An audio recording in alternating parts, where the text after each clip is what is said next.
దేశవ్యాప్తంగా మహాశివరాత్రి శోభ సంతరించుకుంది. భక్తులతో శైవ క్షేత్రాలు కిక్కిరిసిపోయాయి. దేవాలయాల్లో ప్రత్యేక పూజలు, అభిషేకాలు చేస్తున్నారు. తెల్లవారుజామున నుంచే క్యూ లైన్లలో భక్తులు బారులు తీరారు. శివనామ స్మరణలతో ఆలయాలు మార్మోగుతున్నాయి.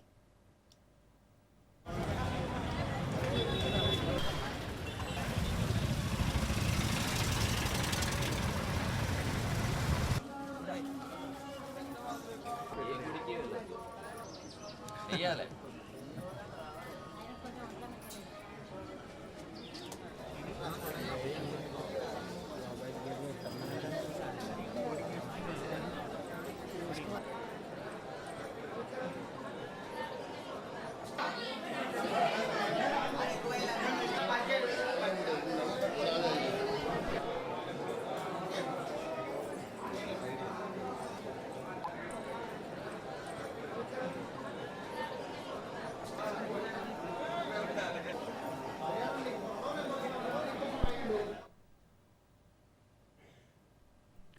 ఇక మహాశివరాత్రి శోభకు సంబంధించి మరింత సమాచారం మా ప్రతినిధి చంద్రశేఖర్ అందిస్తారు. వరంగల్లోని 1000 స్తంభాల గుడి నుంచి చంద్రశేఖర్.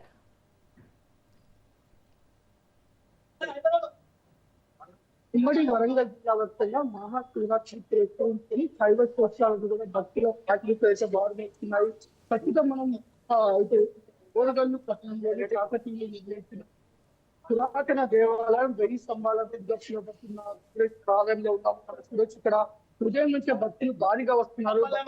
ఉదయం నుంచే భక్తులు భారీగా కుటుంబ సమేతంగా వస్తున్నట్టు మొత్తం కూడా భక్తులకు ఎలాంటి ఇబ్బందులు కలుగుతున్నాయి. ఇక్కడ మొత్తం క్యూ లైన్లు ఏర్పాటు చేస్తారు. ఒక పక్క భక్తులు భారీగా కుటుంబ సమేతంగా వచ్చి రుద్రాభిషేకాలు చేస్తూ అక్కడ శివ నామ స్మరణతో మాత్రం దేవాలయ ప్రాంగణం మొత్తం కూడా ఇటు మారుమవుతుందని చెప్పి మొత్తం భక్తులు కుటుంబ సమేతంగా వస్తుండటంతో ఆ దేవాలయాలు మొత్తం కూడా ఇటు భక్తులతో పులకించిపోతున్నాయి. ఒక పక్క ఇటు ఉమ్మడి వరంగల్ జిల్లా వ్యాప్తంగా చూస్తుంటే శైవ క్షేత్రాలన్నీ కూడా మొత్తం కూడా భక్తులు భారీగా ఉదయం నుంచే చేరుకుంటున్నారు. ఇటు వరంగల్లోని ఈ స్తంభాల దేవాలయంతో పాటు ఇటు సిద్ధేశ్వర ఆలయం, తర్వాత ఇటు రామప్పలోని రామలింగేశ్వర ఆలయం, ముక్తేశ్వర ఆలయం, ఇటు గణపురంలోని చోటగుండు దేవాలయంతో పాటు ఇటు పాలకుర్తిలోని సోమేశ్వర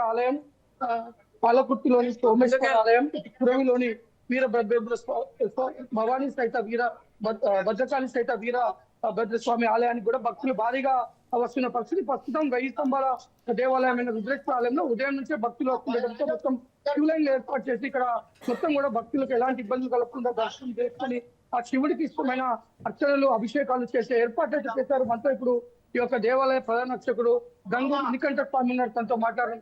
తను చెప్పండి, అసలు శివరాత్రి యొక్క గొప్పతనం ఏంటి, ఈ రోజు ఎలాంటి ఆధ్యాత్మిక కార్యక్రమాలు ఉంటాయి? ముందుగా రాజు చూస్తున్నటువంటి ప్రతి ఒక్కరికి కూడా మహాశివరాత్రి ఎందుకంటే మహాశివరాత్రి ఎవరైతే జాగరణ చేసి ఉపవాసం శివుడికి అభిషేకం చేస్తారో సంవత్సరం పాటు చేసినటువంటి పాపాలను ఈసారి మనకు విశేషంగా ఆదివారము దాంతో పాటు ఆరోగ్యం భాస్కరాదిచ్చే, ఐశ్వర్యం ఈశ్వరాదిచ్చే. ఆరోగ్యకారుడు ఎవరయ్యా అంటే సూర్యుడు. ఎవరైతే ఆరోగ్య సమస్యలు ఉన్నారో, ఎవరైతే డాక్టర్ కానీ దాని మనసు అభిషేకం చేస్తారో ఆరోగ్య సమస్యలు పోతాయి. ఐశ్వర్యం ఈశ్వరాదిచ్చే, ఐశ్వర్యం శివుడు కాబట్టి చెరుకుల సంఘాన్ని వీటితో అభిషేకిస్తే వారికి యోగ్యంగా ఎటువంటి సమస్యలు లేకుండా ఉంటాయనేది లింగ పురాణం చెప్పడం జరుగుతుంది. దాంతో పాటు శివరాత్రి అంటే లింగోద్భవం మహారుద్రాభిషేకం నిర్వహించడం జరుగుతుంది. మనం చూసుకుంటే ఈ రోజు ఉపవాసాలు కూడా ఆచరిస్తారు, అయితే అర్చనలు కూడా చేస్తారు. ఎలాంటి అర్చనలు చేస్తారు? అసలు ఉపవాసం ముఖ్య ఉద్దేశం ఏంటి? ఉపవాసం యొక్క ముఖ్య ఉద్దేశం ఏంటంటే స్వామివారి యొక్క పరిపూర్ణమైనటువంటి అనుగ్రహం పొందాలి అంటే సంవత్సరంలో ఒక రోజు నిద్ర లేకుండా ఉంటే అది పరిపూర్ణంగా ఉంటుంది. ఎందుకంటే దైవ చింతన అనేది ఎప్పుడు ఉంటుంది అంటే మన కడుపులో ఏం లేదు కాబట్టి దానికి మనం చేయాలి. దాంతో పాటు ఈ రోజు అభిషేకము, అర్చన, బిల్వార్చన అన్ని కూడా చేస్తే స్వామివారికి మనకు ఈ రోజు రాత్రి జరిగే కార్యక్రమాలు ఏ విధంగా ఉంటాయి?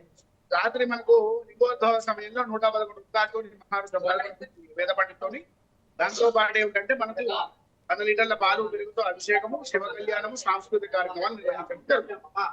ఇది ఉమ్మడి వరంగల్ జిల్లా వ్యాప్తంగా చూసుకుంటే మొత్తం కూడా శైవ క్షేత్రాలు మొత్తం కూడా ఉదయం నుంచే భక్తులైతే భారీగా వస్తున్నారు. మన చూడొచ్చు క్యూ లైన్ల నిండా కూడా ఆ భక్తులు వస్తున్న పరిస్థితి. కుటుంబ సమేతంగా ఒక పక్క ఉపవాసాలు, మరో పక్క అభిషేకాలు, ఇటు అర్చనలు చేస్తున్నారు. ఈ రోజు రాత్రంతా కూడా ఉపవాస దీక్షలో ఉంటూ ఆ శివుని నామాన్ని స్మరించుకుంటూ ఆ శివయ్య కరుణ కటాక్షాలు మా కుటుంబం పైన ఉండాలని మొత్తం కూడా ఇటు శివాలయ ప్రాంగణాలు మొత్తం కూడా ఆ శివనామ స్మరణతో మారుమవుతున్న పరిస్థితి మొత్తం ఉమ్మడి వరంగల్ జిల్లా వ్యాప్తంగా నెలకొని ఉంది. Right, thank you Chandrasekhar.